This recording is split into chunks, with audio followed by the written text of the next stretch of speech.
The laughter felt like a currency, minted in the warm September air and spent freely across the manicured lawns of my Connecticut estate. Crystal flutes chimed, a gentle counterpoint to the string quartet playing Vivaldi on the veranda. It was a perfect scene, meticulously crafted, much like the artisanal furniture that had built this house and the $23 million fortune I was now meant to be enjoying. My retirement party. The final, gilded chapter of the Evelyn Red story. Or so they thought. From my seat of honor, a hand-carved walnut throne of my own design, I watched them all. My friends, my former board members, the sycophants who smelled money like sharks smell blood. And my family. My heart, a well-guarded fortress for 72 years, always left the portcullis down for them. There was my son, Daniel, his smile as easy and charming as it had been when he was a boy. A good man, my Daniel, but soft, like unseasoned wood. He stood with his arm around his wife, Amelia. My daughter-in-law. As flawless as a porcelain doll, with her honey blonde hair swept into an elegant chignon and a dress the color of a summer sky. She was the perfect hostess, the perfect wife, the perfect mother to my granddaughter, Lily. And Lily, my Lily, 9 years old and chasing fireflies near the rose bushes, her laughter the only sound that truly mattered in the world. She was the anchor of my heart. Daniel raised his glass, quieting the crowd. To my mother, he began, his voice thick with emotion. A titan of industry, a true visionary, but to me, always just Mom. She taught me everything about integrity, about strength. Now, it's her time to rest. We're all so proud. To Evelyn Reed. A chorus of "To Evelyn" echoed as glasses were raised. I felt a swell of genuine pride, a warmth that had nothing to do with the vintage champagne. I stood up, my own glass in hand, ready to deliver a speech I'd rehearsed in my head, a few words of gratitude, a touch of humor, a graceful exit. I smiled at Daniel, then let my gaze drift to Amelia, who was beaming beside him. And that's when I saw it. It was nothing. A flicker of movement, a gesture so swift and economical it was designed to be invisible. As I turned my head to acknowledge a guest, Amelia's back was mostly to me. Her left hand, the one holding her clutch, came up to her right. For a fraction of a second, I saw her thumb press the clasp, her fingers dip inside. A sleight of hand worthy of a professional magician. Then, as she turned back towards the small table beside me where my champagne flute sat, her hand shielded my glass from view. I saw the tilt of her wrist. I saw a faint, almost imperceptible dusting of white powder fall from her pinched fingers into the golden, bubbling liquid. It dissolved instantly, leaving no trace. The warmth in my chest turned to ice. The world didn't stop. The quartet didn't miss a note. The laughter didn't cease. But for me, the air had been sucked out of the evening. It wasn't a mistake. It wasn't a misunderstanding. Every instinct honed over 50 years of negotiating hostile takeovers and reading the subtle tells of liars screamed at me. I had just witnessed an act of aggression as deliberate and cold as a declaration of war. My mind, my greatest asset, began to work not in a panic, but with a chilling, surgical clarity. What was it? Poison? Unlikely. Too messy, too public. She wouldn't risk that. It had to be something else. Something that would mimic a natural catastrophe of old age. A stroke. A heart attack. A sudden, terrifying plunge into dementia. Something that would render me helpless, incompetent. Incapable of managing my own affairs. Incapable of controlling $23 million. My speech died on my lips. I needed a new script. "Oh, how clumsy of me," I said, my voice as light and airy as I could make it. I gestured towards the table. I think a bit of lint fell into my glass. I smiled sweetly at Amelia, whose own smile was a mask of placid perfection. "Amelia, darling, could you be a dear and pass me a napkin from that tray?" I pointed to a waiter who was weaving through the crowd. It was the perfect distraction. As Amelia turned, Her focus shifting for just 2 seconds, my hand moved. It was not the trembling hand of a septuagenarian. It was the steady, decisive hand of the woman who had built an empire from a garage workshop. The waiter passed close by. My hand, wrinkled but sure, intercepted a fresh, full glass of champagne from his silver tray. In the same fluid, economical motion, I placed my own tainted glass onto the now empty spot. It was a perfect exchange. No one noticed. The waiter moved on, oblivious. When Amelia turned back with the napkin, I was holding the new, clean glass. "Thank you, my dear," I said, my smile never wavering. I dabbed the rim of the glass for show. Now, where was I? I raised my flute.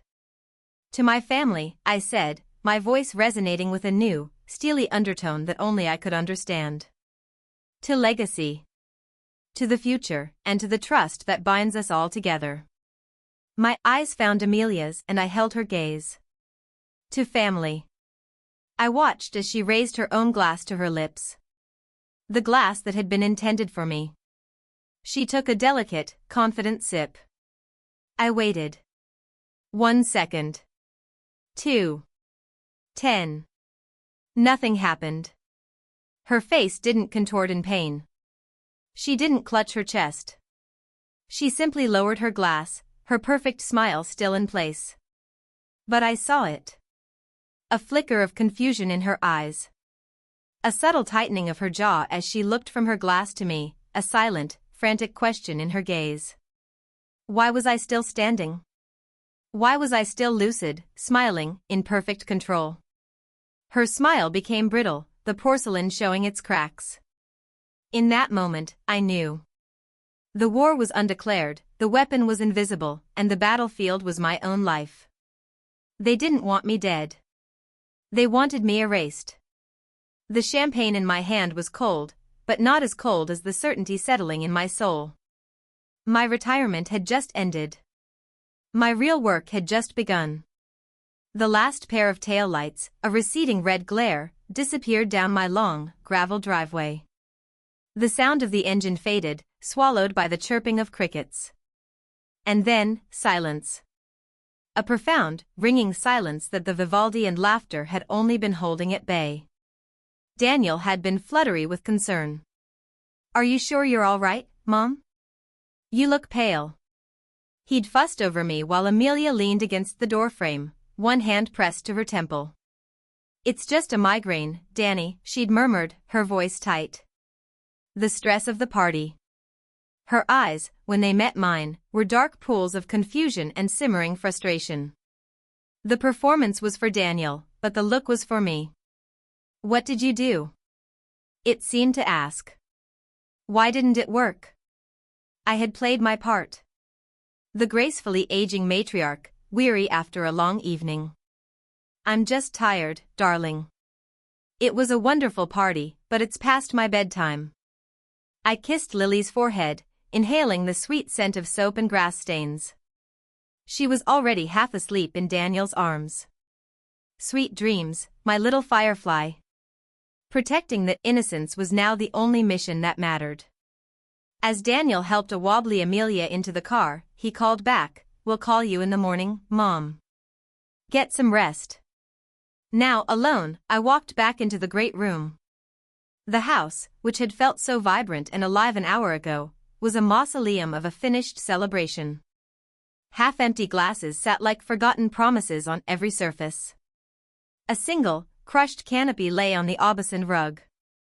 The air was thick with the ghost of expensive perfume and the cloying, sweet smell of wilting lilies in their vases. I stood in the center of the room, my hand resting on the back of my walnut throne. I replayed the moment. The glint of her clutch. The pinch of her fingers. The whisper-faint fall of powder.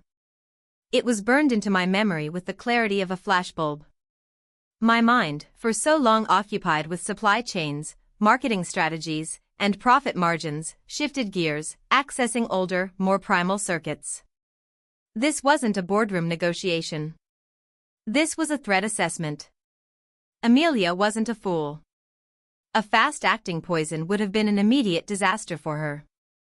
It would have triggered a full-scale investigation, an autopsy. Questions would be asked. Amelia, the last person to handle my glass, would be the first person they looked at. No, she was more clever than that. So, what was in the powder? I walked to my study, the thick carpet muffling my footsteps. The grandfather clock in the hall ticked, each tick a hammer blow marking the seconds of my new reality. I sat behind my large mahogany desk, the surface a mirror of polished wood, and folded my hands. Objective: incapacitate Evelyn Reed. Method: a substance that mimics a plausible medical event for a 72-year-old woman. Possible agents: a massive dose of a beta blocker to trigger cardiac arrest. A potent anticoagulant to induce a cerebral hemorrhage, a stroke. Or perhaps something more insidious.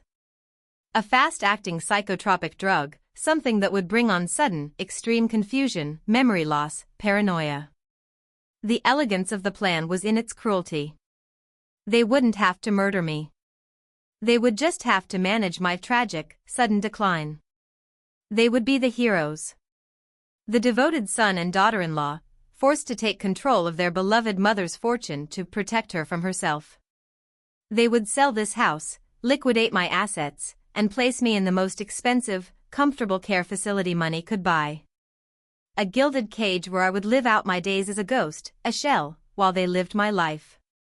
And Daniel, my son. Was he a willing participant? Or a pawn, manipulated by his wife's desperation?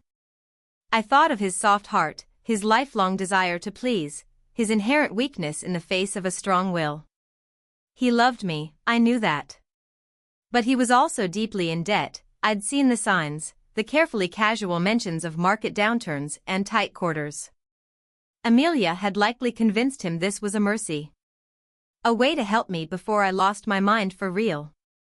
The lie would be wrapped in the language of love. It always is.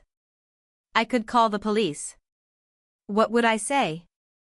My daughter-in-law, the picture of civic virtue, tried to drug me at my retirement party. No, I have no proof. No, I wasn't harmed. The glass? The waiter took it away hours ago. They would take my statement with polite, condescending sympathy. A file would be opened and then buried under a mountain of actual crimes. I would be labeled the hysterical, paranoid old woman, proving Amelia's point before she even had to make it. I was utterly, completely alone in this. My reputation, my age, my very love for my family had been turned into weapons to be used against me. A deep, shuddering breath escaped my lips. For a moment, I felt the cold grip of true fear. Not the fear of losing money, but the fear of losing my mind, my freedom, myself. The fear of Lily seeing me as a doddering, helpless creature. I looked up, and my reflection stared back at me from the darkened window pane. I saw the fine lines around my eyes, the silver in my hair. I saw a 72-year-old woman. But beneath the surface, I saw the girl who started a business with a handsaw and a $60 loan. I saw the executive who stared down union bosses and corporate raiders. I saw a survivor. They had mistaken my retirement for surrender. They had mistaken my love for weakness. They thought the titan of industry was gone, replaced by a grandmother who baked cookies and tended her roses. They were wrong. The fear receded, replaced by a cold, hard resolve that felt like an old friend. This house was not a mausoleum. It was my fortress. My mind was not failing. It was my sharpest weapon. Amelia and Daniel thought they were playing checkers. They had no idea I was a grandmaster at chess. My first move had been to switch the glasses. An instinctual act of self-preservation. Now, it was time for strategy. It was time to remind them who Evelyn Reed truly was. The game was on. And I would not lose. Morning sunlight, usually a welcome guest, sliced through the blinds of my bedroom, striping the walls in bars of gold and shadow. I had not slept. Sleep was a luxury for the untroubled, and my mind had been a frantic workshop all night, dismantling the past and designing the future.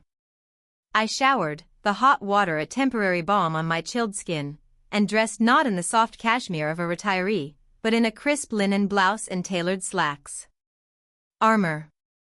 I made my coffee, strong and black, and sat at the kitchen island, the marble cool beneath my forearms. The house was still. Too still. I needed information. I needed to know their state of mind, their next move. At precisely 9:15 a.m., I dialed Daniel's number.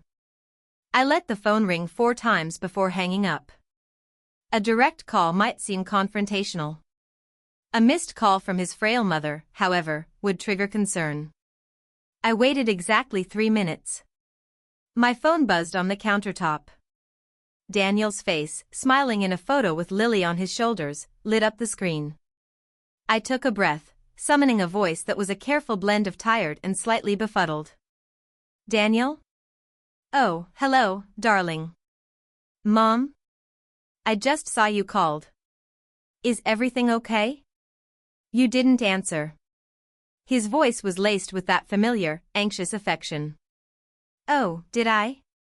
I'm sorry, dear, my fingers must have slipped. This new phone. I let the sentence trail off, a perfect seed of manufactured incompetence. I'm just a little scattered this morning. Such a big night. You should be scattered. You should be sleeping in until noon, he said, his relief palpable. How are you feeling? Really? A little foggy, to be honest, I admitted, the lie tasting like ash. My head is just full. You know, with the sale of the company finalized, there are so many loose ends. Old paperwork, investments, it's all a bit of a jumble. This was the opening. I leaned into it. In fact, I continued, injecting a note of hesitant confusion into my voice, I was just looking at my calendar. I seem to have an appointment scheduled for tomorrow with David Chen. My lawyer. I can't for the life of me remember why I made it. Silence on the other end of the line. Not a dead silence, but a charged one. I could practically hear the gears turning in his head. I could almost picture him holding a hand over the receiver, whispering frantically to Amelia. With David Chen? Daniel's voice was suddenly sharper, the casual warmth replaced by a focused concern that was just a little too intense. Mom, are you sure? Maybe you should cancel. You need to rest. Let all that business stuff go for a week or 2. On the other side of his line, I heard a distinct, sharp whisper. It was Amelia's voice, too faint to make out the words, but the tone was urgent. A hiss. Well, I'd hate to be rude and just cancel, I said, my voice wavering slightly. David is such an old friend. I think it was something about, oh, goodness, what was it? Something about the estate. Just reviewing the old will, I suppose. Making sure everything is in order now that things have changed. The word will hung in the air between us like a lit fuse. The will? Daniel's voice was now strained. Mom, there's no need to rush into that. We can handle all of it. Amelia is wonderful with organizing things. Why don't you let us come over, we can look at the paperwork together, save you a trip. The offer was so predictable it was almost comical. Let us see what you have. Let us see who controls what. Let us see how easy it will be to take it. Oh, that's sweet of you, dear, but I wouldn't want to be a bother, I demurred, playing the role of the self-effacing mother to perfection. Besides, David and I go way back. It will be nice to catch up. I'm sure it's nothing important. Just housekeeping. Another furious, muffled whisper from Amelia's direction. Mom, please, Daniel insisted, his voice taking on a wheedling tone I hadn't heard since he was a teenager trying to borrow the car. I insist. It's no bother. We're worried about you. You're taking on too much. Let us help. We can come over this afternoon. We'll bring Lily. Lily. The human shield. The emotional blackmail. I sighed, a long, weary sound I had practiced in the mirror that morning. All right, Daniel.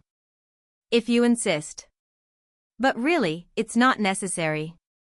It is, he said, the relief in his voice making him sound years younger. We'll be there around 3.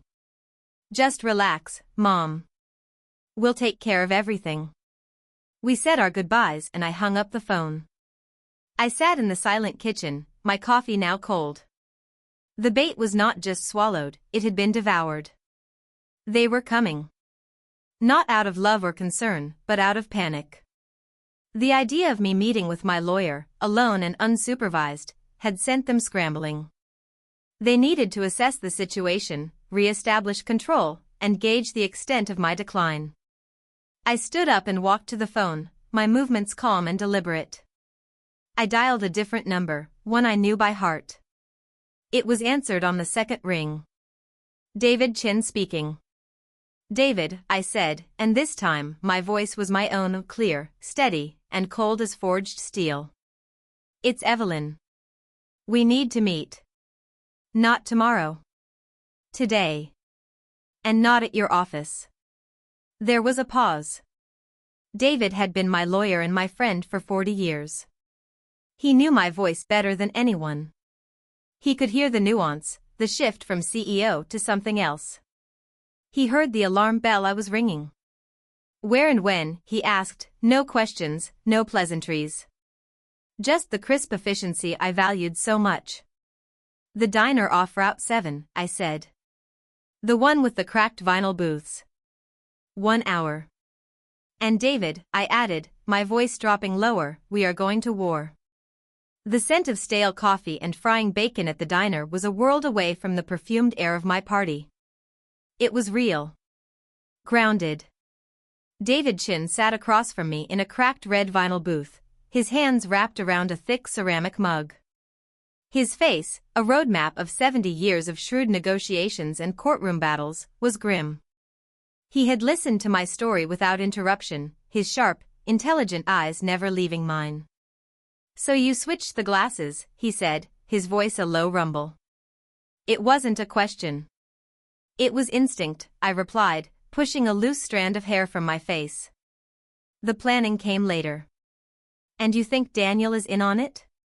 I hesitated, the mother in me warring with the strategist. He's a participant.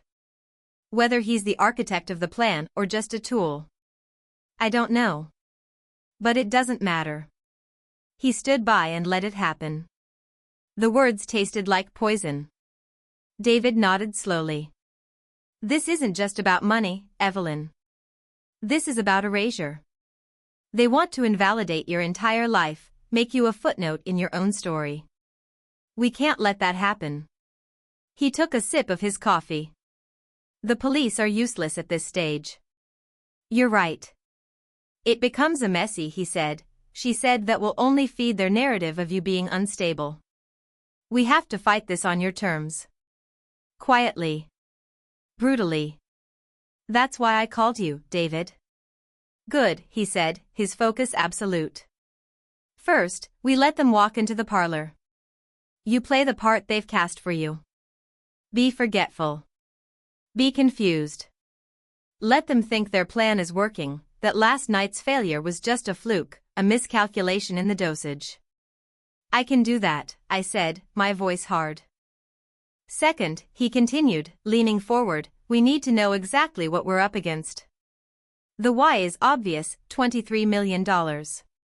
But we need the specifics. Their debts, their vulnerabilities. We need leverage. How? I know a man, David said. Marcus Thorne. Ex-NYPD. Now a private investigator. He's discreet, expensive, and looks more like a disgruntled plumber than a detective. He's perfect.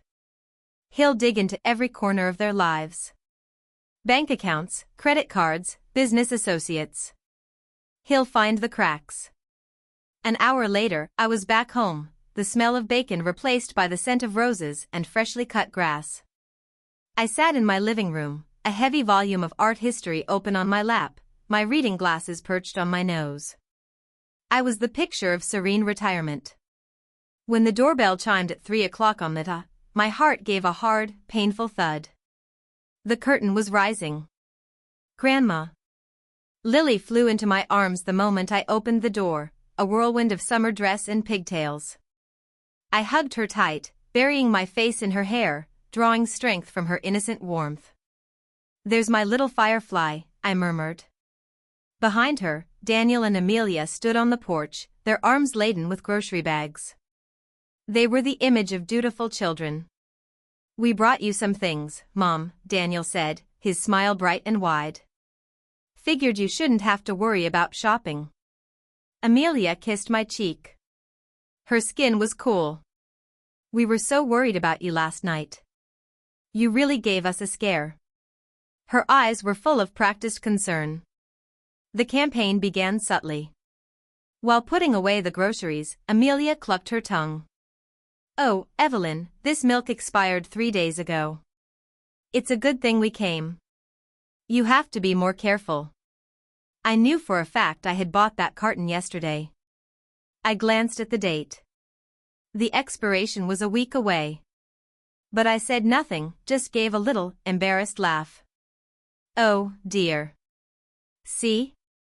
My head is in the clouds." Later, while Daniel was fixing a supposedly leaky faucet under the sink, Amelia rearranged the silver picture frames on the mantelpiece. An hour after that, as I walked through the living room, she said, "Are you looking for your reading glasses, Evelyn? They're right here, on your head." She smiled, a gentle, condescending smile. My glasses were, of course, folded on the end table where I had left them. It was a classic gaslighting technique, a slow, methodical erosion of my confidence. They were creating a reality of my incompetence, one expired milk carton and one misplaced pair of glasses at a time. They were planting seeds of doubt, not just for me, but for anyone who might visit. The final move of the day was the most brazen. "You know, Mom," Daniel said, wiping his hands on a towel. "This is a big house for one person. Amelia and I were talking. We found this wonderful woman, Clara. She helps out a few of our friends. Just light housekeeping, maybe helps with meals. It would take such a load off your mind." "I have a cleaning service, Daniel," I said, keeping my tone mild. "It's not the same," Amelia interjected smoothly. "This is more companionship. Someone to be here, just in case. We'd feel so much better." They weren't asking. They were informing. Clara, I knew, would not be a housekeeper. She would be a warden. A spy who would report my every word, my every lapse in memory, back to them. She would be their witness when the time came to call a doctor, to convene a competency hearing.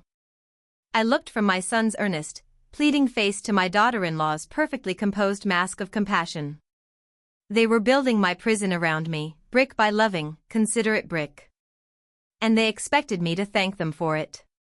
"Well," I said, forcing a fragile smile. "If it would make you feel better, I suppose we could give it a try." Their shared look of triumph was fleeting, but I saw it. Check. The second chess piece had been moved into position. They thought it was theirs. They had no idea it was mine. Clara arrived 2 days later. She was a stout woman in her late 50s with a face that seemed permanently set in an expression of mild disapproval and orthopedic shoes that squeaked on the hardwood floors. She moved through my house with a proprietary air, her presence a constant, low-grade hum of surveillance. She would tidy my desk, her eyes lingering on my mail. She would help in the kitchen, watching to see if I could operate the coffee maker correctly. She was a spy, and a clumsy one at that. I played my part. I forgot where I put my keys. I struggled to remember the name of a distant cousin in a photograph. I allowed Clara to find these things for me, to correct me, her pursed lips a silent testament to my decline that I knew was being reported back to Daniel and Amelia in nightly phone calls. Every squeak of her shoes was a reminder that the walls were closing in. My only true respite was in my workshop, the large converted garage where Reed and Company had been born. The scent of cedar and turpentine was the smell of my own sovereignty. Clara did not venture in here. It was dusty, and she was, in Amelia's words, allergic. Here, surrounded by my tools, the chisels and planes that had been extensions of my own hands for 50 years, I could breathe. And I could plan. My meeting with David had set the wheels in motion, but I needed to see him again, to get the report from his detective, Marcus Thorne. Calling him from the house was too risky. Clara had the uncanny ability to appear with a feather duster the moment I picked up the phone. So, I created an opportunity. "Clara," I called from the living room one morning, my voice pitched with the right amount of elderly frailty. "I have a terrible craving for those lemon scones from the Gilded Spoon. Would you be a dear and drive into town to fetch me some?" Her face soured. A trip into town was not part of her mission. "Are you sure you should be eating those, Mrs. Reed? All that sugar." "Oh, let an old woman have her vices," I said with a weak smile. "I'll be fine. I'll just be pottering about in my garden." The moment her sensible sedan cleared the driveway, I was in motion. I didn't go to the garden. I went to my workshop, slipped out the back door, and walked through the woods that bordered my property to the quiet country lane on the other side. My heart hammered against my ribs, a thrilling, youthful rhythm of rebellion. 2 miles down the lane, tucked behind a grove of birch trees, was the unprepossessing cafe where David had agreed to meet me. He was already there, in a booth at the back, a manila folder on the table in front of him. He looked up as I slid onto the bench opposite him, my cheeks flushed from the walk. "Your son calls me twice a day," he said without preamble. "Wants to schedule a meeting to review your portfolio. He's getting impatient." "Let him," I said, catching my breath. "What did Thorne find?" David opened the folder. He didn't need to read from the pages, he had clearly memorized the contents. "It's worse than we thought, Evelyn. They're not just in debt. They're drowning." He laid it all out. Daniel's tech startup, the one he'd been so optimistic about, had been a catastrophic failure. He'd poured not only his own money into it but had taken out a second mortgage on their house, a house already mortgaged to the hilt. Amelia, it turned out, had developed a taste for luxury that far outstripped their income. The folder contained copies of credit card statements that were a litany of designer boutiques, exclusive spas, and 5-star resorts. They had leveraged everything, gambled everything, on the expectation of my inheritance. "The sale of your company wasn't just a windfall for them," David said, his voice grim. "It was a lifeline. Their last one. They're about 90 days from total financial collapse. Foreclosure, bankruptcy, the works." I felt a cold sickness spread through my stomach. It wasn't just the betrayal, it was the sheer, reckless stupidity of it all. The waste. I had taught Daniel the value of $1, the pride of building something from nothing. Or so I had thought. It seemed the only lesson he'd learned was how to spend. "And Amelia?" I asked, my voice quiet. "She's the driver," David confirmed, tapping a page. Thorne found records of several high-interest personal loans taken out in her name from less than reputable lenders. The kind of people who don't file lawsuits when you default. They send visitors. He looked me straight in the eye. "She's not just ambitious, Evelyn. She's desperate. And a desperate person will do anything." We sat in silence for a moment, the clatter of dishes from the kitchen the only sound. The picture was now brutally clear. This wasn't a crime of convenience. It was a crime of necessity. They hadn't tried to drug me because they were greedy, they'd done it because they were trapped. "So what's our next move?"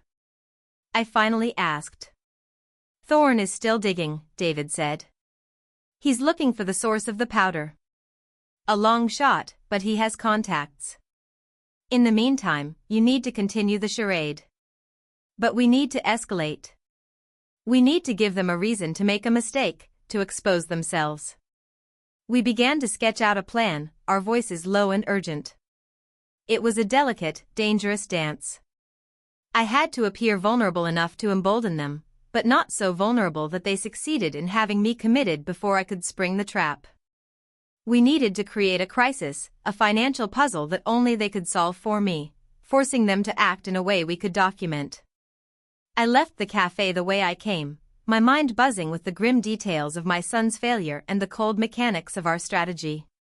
As I slipped back into my workshop, the smell of cedarwood felt less like a comfort and more like a reminder of the solid, real world I was fighting to hold on to.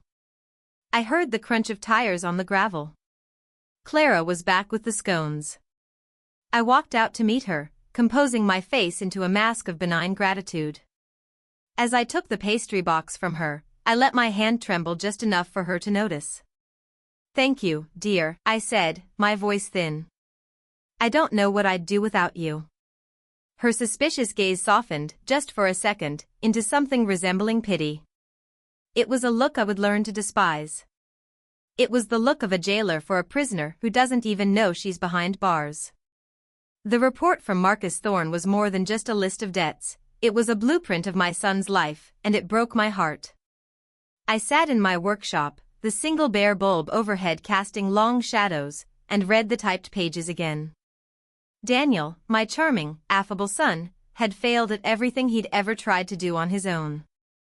The tech startup, the real estate venture before that, the art gallery he'd briefly managed, each was a testament to his poor judgment and his inability to say no.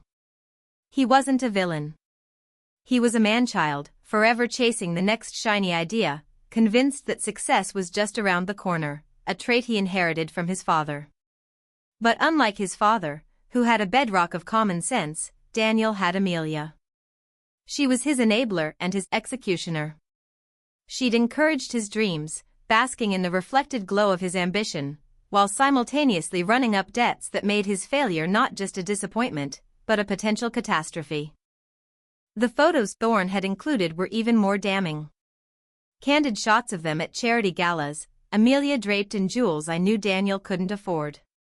A picture of the new Mercedes in their driveway.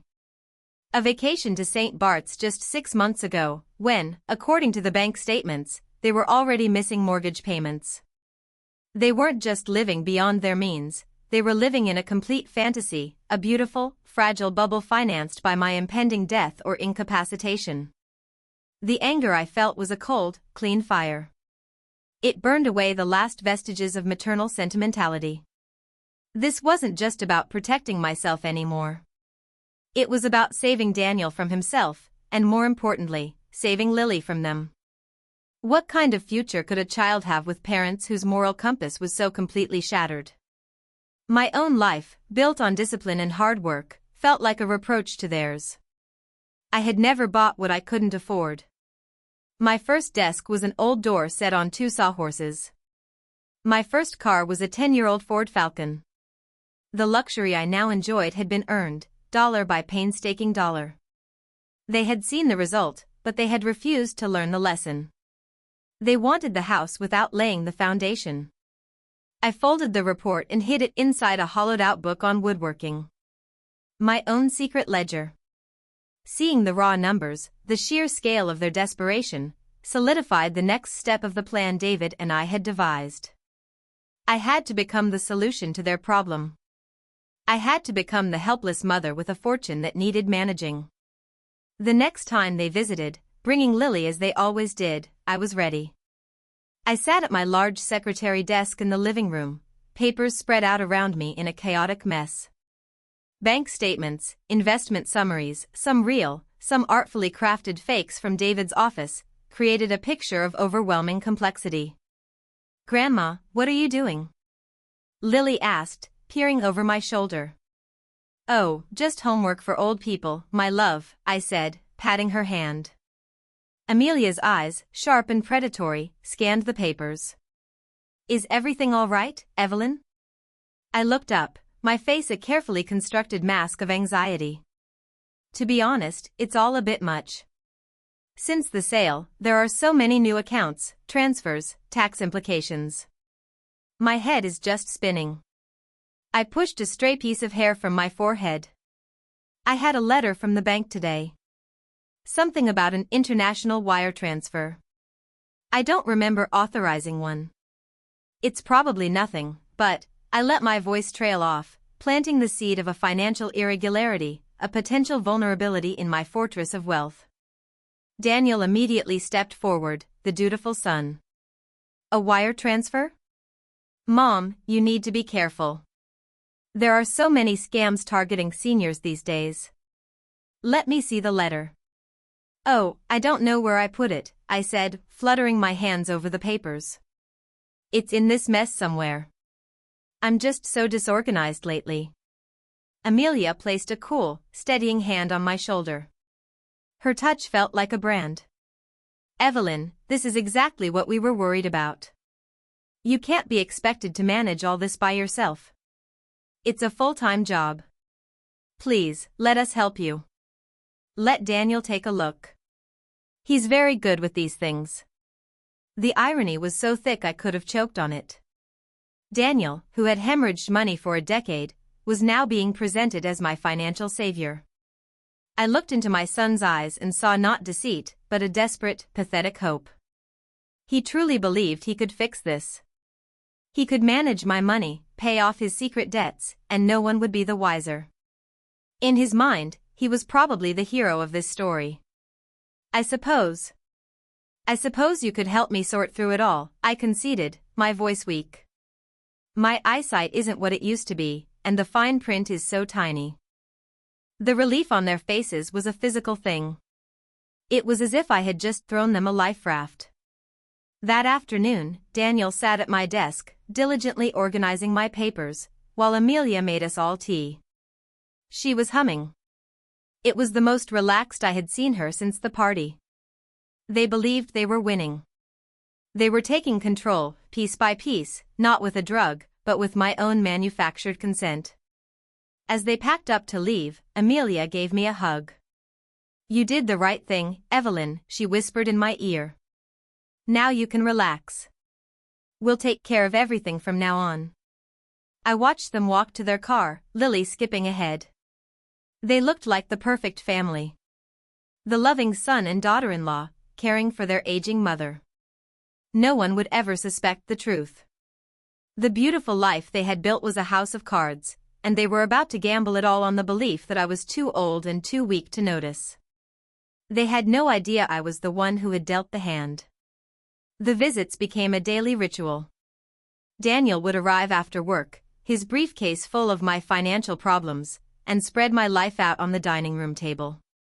He'd sit there for hours, a look of intense concentration on his face, creating spreadsheets and making calls to clarify things with my bank.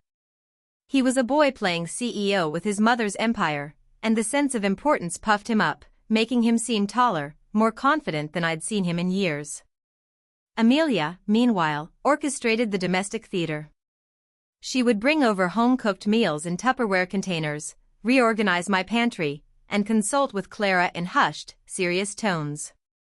She was solidifying her role as the indispensable caregiver, the architect of my comfortable, managed decline.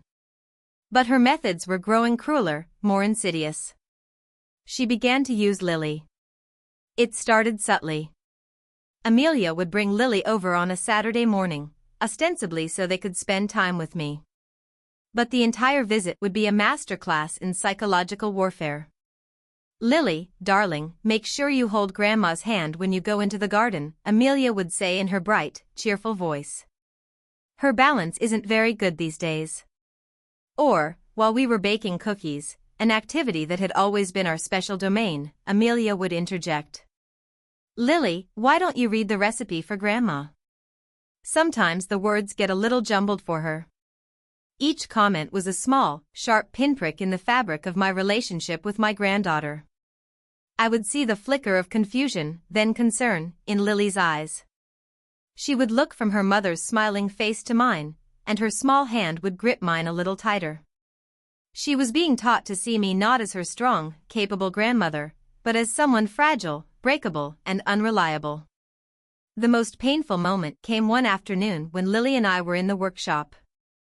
I was showing her how to identify different types of wood by their grain and scent: walnut, cherry, oak. It was a lesson my own father had taught me. Lily was tracing the whorls on a piece of bird's eye maple, her brow furrowed in concentration. Amelia appeared in the doorway, a sentinel in a cashmere sweater set. "Lily, what are you doing in here?" she asked, her voice tight with disapproval. "It's so dusty. And all these sharp tools. Grandma, you really shouldn't have her in here. It's not safe." "It's perfectly safe, Amelia," I said, my voice dangerously calm. "I'm right here with her." "But what if you forgot?" Amelia's voice was soft, laced with a terrible, feigned sympathy. She knelt down to Lily's level. "Honey, you have to be careful. Grandma is getting very forgetful. She might not remember that the saw is sharp, or that she left the lacquer open. You have to be the grown-up and make sure she stays safe, okay?" I watched, frozen, as my daughter-in-law poisoned my granddaughter's mind against me. She was turning Lily into my keeper. She was stealing our shared world, our sanctuary, and reframing it as a place of danger and incompetence. I saw the light of wonder in Lily's eyes dim, replaced by a shadow of fear. She took a small step back from the workbench, away from me. That was the line. They could try to take my money. They could try to take my freedom. But they would not take my granddaughter's love. They would not warp her into a tool for their own greed. When they left that evening, the echo of Amelia's words still hung in the sawdust-scented air of the workshop. The pain was so sharp it was almost physical, a hot stone in my chest. But beneath the pain, something else was hardening. My resolve. The game had been one of quiet observation and subtle manipulation. Now, it was time to change the rules. It was time to stop reacting and start acting. David and I had planned to draw them out slowly, but Amelia's cruelty had accelerated the timeline. They felt secure. They felt they were in control. It was the perfect time to set the trap. I went to my office and pulled out the burner phone David had given me. I dialed the number for Marcus Thorne. "It's Evelyn Reed," I said when he answered. "I need the cameras. Tomorrow." "They're ready," his gruff voice replied. "Where do you want them?" "My study," I said, my eyes scanning the room that had once been the heart of my business, the place where I had made my fortune. "And I want audio. I want every single word." It was time to create a crisis they couldn't resist. It was time to build a stage, and on that stage, my son and his wife would be given the opportunity to perform their final, damning act. And I would be the director, the audience, and the executioner, all in one. The weapon named Lily had been turned against me. Now, my love for her would become my own. Marcus Thorne moved with the quiet invisibility of a ghost.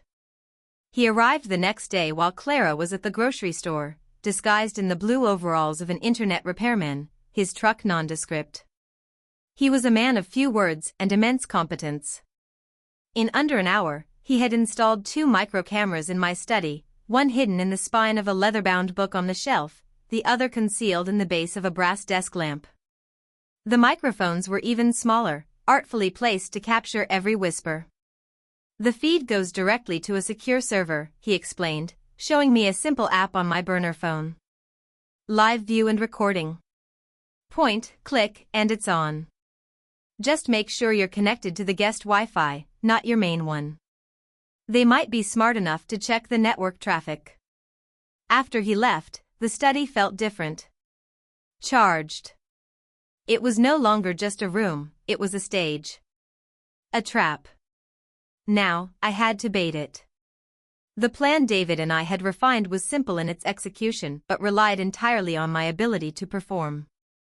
I had to be the panicked, deteriorating matriarch pushed to the brink of a financial crisis, a crisis so confusing and frightening that I would be desperate for my son's help. I waited 2 days, letting the tension build. I made a few scattered calls to Daniel, asking him confusing questions about stock symbols and capital gains, reinforcing the narrative of my incompetence. Then, on Friday morning, I made the call. I took several deep breaths, picturing the most vulnerable moments of my life, channeling the fear and uncertainty. I roughened my voice slightly, as if I had been crying. I dialed his number. Daniel? I said, my voice a panicked, breathless whisper the moment he answered. Mom? What's wrong? You sound awful. Something's happened, I said, letting a sob catch in my throat. I got more letters. From the bank. And one from the IRS. They're talking about an audit. About penalties. Daniel, I don't understand any of it. They're using words, offshore accounts, undeclared assets. I've never had such things. I was improvising, using the scariest words a wealthy person can hear. On the other end of the line, there was a sharp intake of breath. What? Mom, slow down. An audit? I could hear the greed and alarm warring in his voice. Alarm at the thought of the government seizing the money, greed at the opportunity this presented. I tried to call Mr. Chin, but his secretary said he's in court all day. I lied, my voice trembling. I don't know who else to turn to. There are so many numbers, so many forms. I think someone might have stolen from me, Daniel. From the company, before the sale. And now the government thinks it was me. It was the perfect bait. A threat to the fortune, coupled with a plausible story of my victimization, all wrapped in a cloak of my own helplessness. I had created a fire that only he, my self-appointed financial guardian, could put out. Don't do anything, Mom, he said, his voice taking on a commanding tone. Don't call anyone else. Amelia and I are on our way. We'll sort it out. Just sit tight. And gather all the papers. All of them. Okay, Daniel, I whispered, as if I were a frightened child. Please hurry. I hung up and my entire demeanor shifted. The trembling stopped. The fear in my eyes was replaced by a glint of cold steel. I walked into the study and activated the app on the burner phone. A small green light indicated the cameras were live. I then set the stage. I took the forged documents David's office had created, official-looking letters from the IRS, complicated bank statements showing fictitious, alarming transfers, and scattered them across my desk. I added some of my real financial records to the mix to make it all look authentic. The final touch was a half-empty glass of sherry and a box of tissues. The scene screamed of an old woman in distress. I sat in my high-backed leather chair, the one that faced the door, and I waited. I didn't have to wait long. Less than 40 minutes later, I heard the crunch of tires on the gravel, moving far too fast. I heard the slam of car doors. I composed my face into a mask of tear-streaked misery and fear. The sharks were circling. The bait was in the water. And the cage was about to close. The study door opened without a knock. Daniel rushed in first, his face a mask of concern, followed by Amelia, cool and poised, her eyes sweeping the room, taking in the chaos on my desk, my trembling hands, my tear-stained face. She was assessing the situation like a general surveying a battlefield. Mom, what's all this? Daniel asked, gesturing to the papers. He picked up one of the fake IRS letters, his eyes widening at the official letterhead and the ominous-sounding jargon. I told you, I don't understand it, I whimpered, dabbing at my eyes with a tissue. It's a nightmare. For the next hour, they were the perfect image of a crisis management team. Daniel sorted through the papers, his brow furrowed, making serious, clucking sounds. Amelia made me a cup of chamomile tea, her hand stroking my back in a gesture that was meant to be soothing but felt proprietary. It looks like a mess, Evelyn, Amelia said, her voice dripping with sympathy. A real, tangled mess. It's clear you've been the victim of some very clever fraud before the sale. Trying to untangle this with the IRS, it will take months, maybe years. It will be a full-time battle. A battle you shouldn't have to fight, Mom, Daniel added, looking up from the desk. He looked exhausted, overwhelmed, but also excited. He was in his element, the man with the plan. This requires aggressive, daily management. Phone calls, lawyers, accountants. It's too much for you. This was it. The moment they had been working towards since the night of the party. The moment they had laid the groundwork for with every feigned concern, with every condescending comment, with every act of manufactured care. Amelia walked over to the large leather satchel she'd brought in with her. "That's why we came prepared, Evelyn," she said softly. She placed a sheaf of professionally bound documents on the blotter in front of me, next to a handsome fountain pen. "We spoke to our own lawyer this morning, just a preliminary consultation. He said the best way to protect you and your assets is to temporarily assign control to a trusted party. A durable power of attorney." Daniel came to stand behind me, his hands on my shoulders. "It's just a formality, Mom. It gives me the authority to speak to the IRS on your behalf, to manage the accounts, to hire the right people to clean this up. It puts the burden on my shoulders, so you don't have to worry about a thing. Once this is all settled, we can tear it up." I stared at the document. The language was dense and legal, but the intent was crystal clear. Full and unrestricted power. Financial and medical decisions. Irrevocable. This wasn't a temporary measure. This was an abdication. A signature on this paper would be the end of Evelyn Reed. I would become a ward of my son, a ghost in my own life, my fortune legally his to control, to spend, to save their sinking ship. I looked up at them. At my son, his face so earnest and convincing. At my daughter-in-law, her expression a perfect blend of compassion and resolve. They were so close. They could taste it. And then, another man stepped into the room. He was a portly man in a slightly too tight suit, a nervous smile on his face. "Evelyn," Amelia said smoothly. "This is our friend, Mr. Abernathy. He's a notary. He was kind enough to come with us, just to make everything official and save you a trip." Of course. They had brought the entire execution squad. Mr. Abernathy set his briefcase down and produced his notary stamp. "Just need your signature on the marked lines, Mrs. Reed, and a thumbprint right here," he said cheerfully. I picked up the heavy fountain pen. My hand, to my own surprise, was perfectly steady. I could feel their collective gaze on me, feel them holding their breath. This was the culmination of their entire plan. The checkmate. I uncapped the pen. The nib hovered over the signature line. I looked at the paper, then I looked up, my eyes meeting Daniel's. I let him see the fear, the confusion, the vulnerability I had been performing for weeks. Then, slowly, deliberately, I let it all drain away. My back straightened. The tremor in my hand vanished. The watery, frightened look in my eyes sharpened into something hard and bright, a clarity that Daniel hadn't seen since I'd caught him trying to sneak out of the house when he was 16. My voice, when I spoke, was not the reedy, wavering tone of a confused old woman.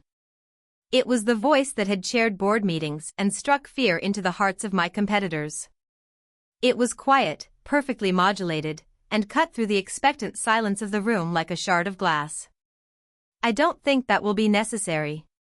The shock on their faces was a physical thing. Daniel flinched as if I'd slapped him. Amelia's compassionate mask dissolved, revealing the raw, startled fury beneath.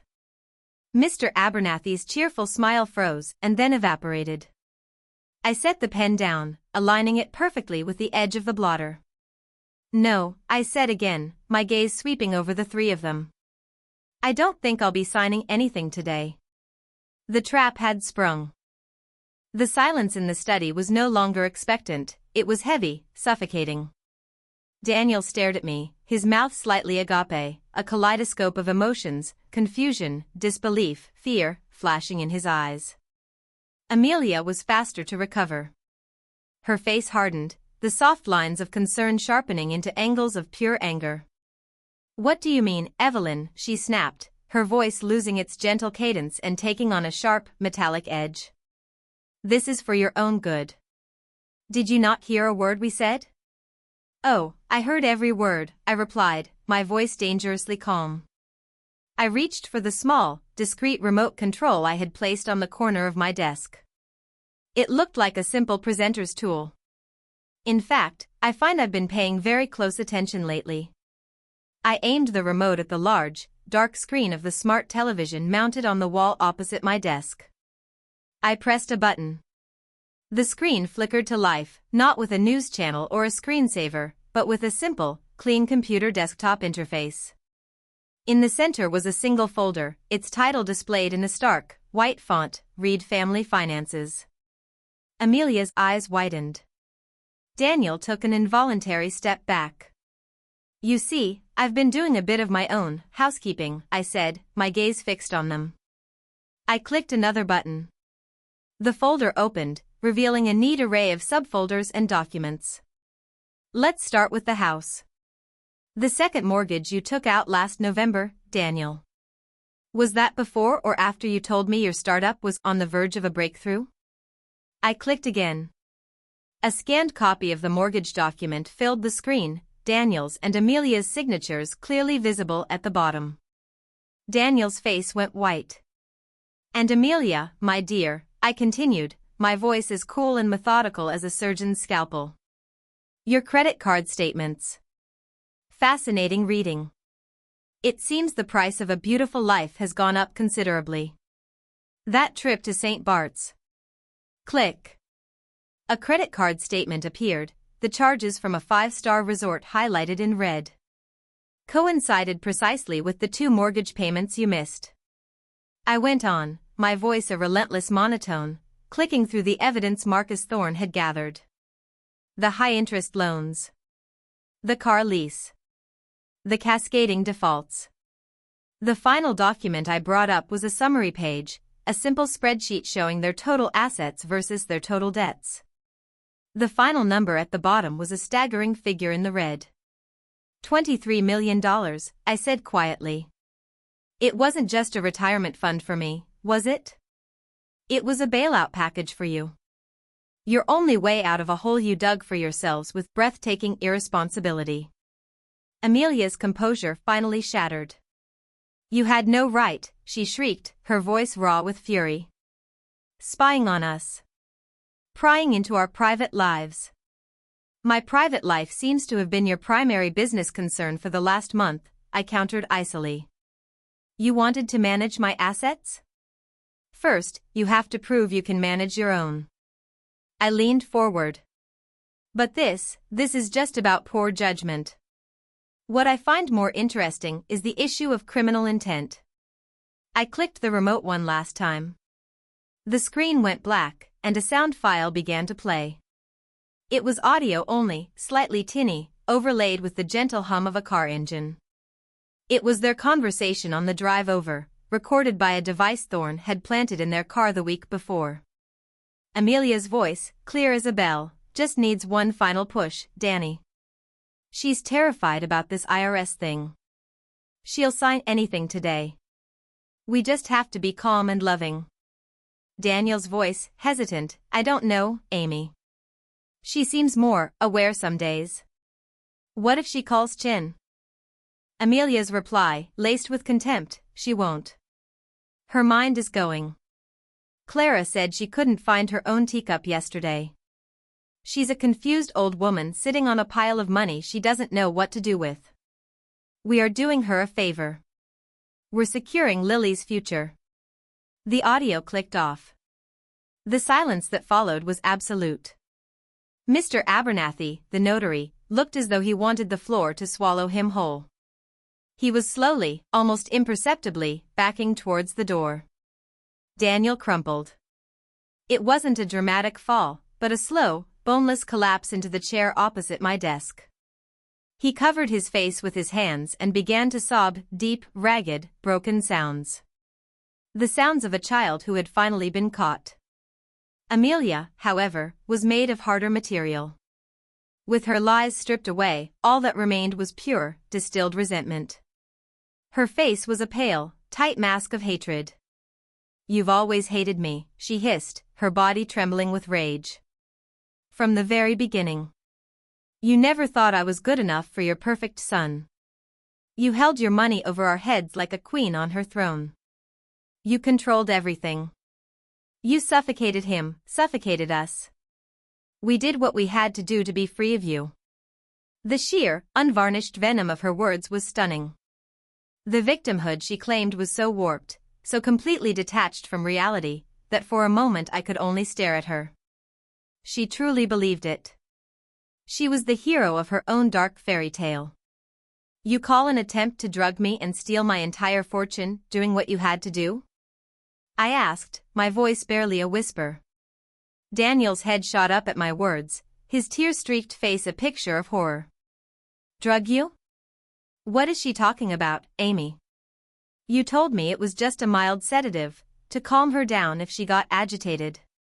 Amelia shot him a look of pure loathing. Oh, grow up, Daniel. What did you think was going to happen? And there it was. The final, ugly truth. My son wasn't the mastermind. He was just the fool. A weak, willing, cowardly fool. I looked at the wreckage of my family before me, my son, a broken man-child, and his wife, a venomous stranger. The triumph I had expected to feel was absent. In its place was a vast, hollow ache. I had won. But dear God, look at what I had lost. The room was thick with the stench of revealed truths. Mr. Abernathy, the notary, finally found his courage and, with a mumbled apology about a forgotten appointment, scurried out of the study, closing the door softly behind him as if leaving a tomb. Now it was just the three of us, the architects of this family's ruin.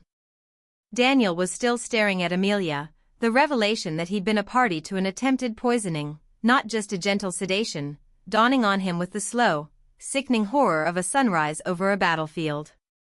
The distinction was, in my mind, a pathetic exercise in self-delusion, but for him, it seemed to be the final straw that broke his spine. A sedative, you said, a mild sedative, he stammered, his voice cracking. You swore to me, Amy. And you were happy to believe me, weren't you? She spat back, turning her fury on him. As long as you didn't have to know the grubby details. As long as you could pretend you were the good son, just helping your poor, dotty mother, while I did the dirty work. She was right. He had wanted the reward without acknowledging the crime. He had outsourced his conscience to her. I let them tear at each other for a moment, their ugly, codependent dance laid bare under the harsh light of the study lamp. Then, I cleared my throat. The sound was quiet, but it cut through their argument like a guillotine. They both fell silent and looked at me. The judge. This is what is going to happen, I said, and my voice held no room for negotiation. It was the voice of finality. I looked directly at Daniel, bypassing Amelia as if she were a piece of furniture. First, there will be no police. There will be no charges. A flicker of hope, of relief, crossed Daniel's face. Amelia's expression turned smug. She thought she'd gotten away with it. Do not mistake my silence for forgiveness, I continued, my voice dropping to an icy whisper that extinguished their relief. I am not doing this for you. I am doing this for Lily. Her life will not be defined by a public scandal. Her father will not be a convicted felon, and her mother will not be. I paused, letting the unspoken words hang in the air. I am giving you a path out of this that does not involve prison. It is the only gift you will ever receive from me again. I folded my hands on the desk. Daniel. You will file for divorce. Immediately. The grounds will be irreconcilable differences. It will be quiet and uncontested. Amelia will leave your house and your life. She will sign away all parental rights to Lily. No. Amelia shrieked. You can't. She's my daughter. You used your daughter as a weapon against me, I said, my voice unyielding. You used her to gaslight and isolate me. You forfeited the right to be her mother when you did that. She will not be raised by a woman who sees her as a tool. This is not negotiable. Amelia looked to Daniel for support, but he wouldn't meet her eyes. He was staring at the polished mahogany of my desk as if it held the answers to the universe. Second, I went on, my gaze still locked on my son. Amelia will leave with nothing. The house will be sold to pay off as much of your joint debt as possible. What remains, you, Daniel, will be responsible for. You will declare bankruptcy if you must. You will face the consequences of your choices. I will give you one, and only one, piece of assistance. I will pay for an apartment for you, a small one, for 1 year.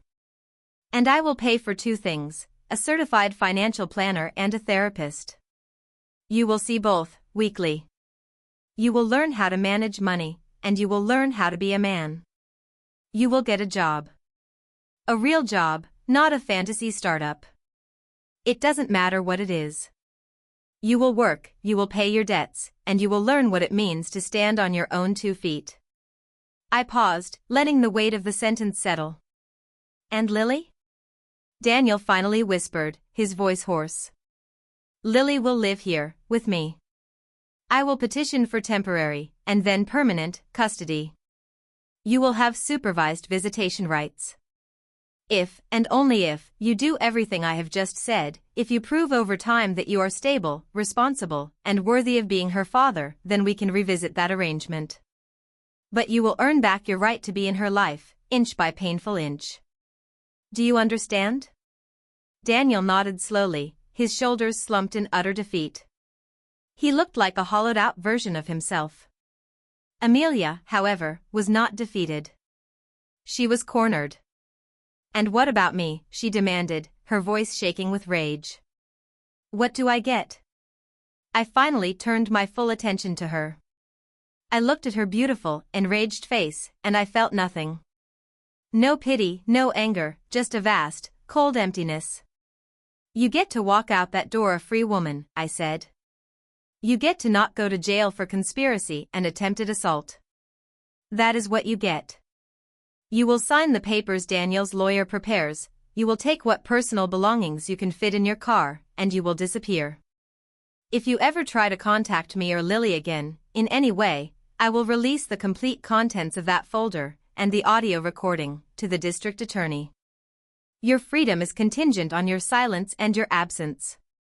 She stared at me, her chest rising and falling rapidly. She was looking for a weakness, a crack in my resolve. She found none. With a strangled cry of pure frustration, she turned and stormed out of the room. A moment later, we heard the front door slam shut with enough force to rattle the windows. Daniel didn't move. He just sat there, the sobs now silent, tears tracking paths through the ashes of his life. I felt a pang of something, not love, not pity, but the ghost of a maternal instinct, the memory of the boy he once was. But I crushed it. Sentiment was a luxury I could no longer afford. Go home, Daniel, I said, my voice flat. Call a lawyer. Start your new life. He finally looked up at me, his eyes red-rimmed and pleading. Mom. I'm so sorry. I know, I said. And it was the coldest, most unforgiving truth I had ever spoken. Now go. 6 months felt like a lifetime. The grand silence that had once filled my house was different now. It was no longer the echoing quiet of a solitary life, but the peaceful hush of a sanctuary. It was punctuated by new sounds, the light patter of Lily's feet on the hardwood floors, her laughter chasing the sunbeams that streamed through the windows, the soft murmur of my voice reading to her before bed. The divorce was as quiet and brutal as I had demanded. Amelia, faced with the undeniable evidence and the threat of prosecution, signed everything. She vanished from our lives as completely as a stone dropped into a deep well. There was a ripple, and then nothing. I sometimes wondered where she went, what new life she was attempting to construct from the wreckage of the old one, but the thought was fleeting, like trying to recall the details of a bad dream. She was a ghost, and I refused to let her haunt my house. Daniel was adrift, but he was, for the first time in his adult life, treading his own water. He lived in a small, characterless apartment across town. He sold the Mercedes and drove a modest sedan. He worked as a project manager for a construction firm, a job I had no hand in getting for him. It was humbling, difficult work, and it was exactly what he needed. He saw his therapist and his financial planner. He was slowly, painstakingly, paying off the mountain of debt he had accumulated. He saw Lily every Sunday for 4 hours, at a public park halfway between our homes. At first, the visits were awkward, supervised from a distance by me. He was a stranger to his own daughter, a man diminished by his own choices. But slowly, a change began to occur. Without Amelia's influence, without the constant pressure to live a life he couldn't afford, something of the old Daniel, the kind, gentle boy I remembered, began to surface. He didn't try to impress Lily with expensive toys. He taught her how to skip stones. He pushed her on the swings. He listened. And Lily, with the boundless grace of a child, began to forgive him. I saw it in the way she started running to his car when he arrived, in the way she chattered excitedly about their afternoons together. He was earning his place back, inch by inch, just as I'd said he must. My own life had been upended. My quiet, orderly retirement was a distant memory. I was now a full-time guardian, a role I hadn't played in 40 years.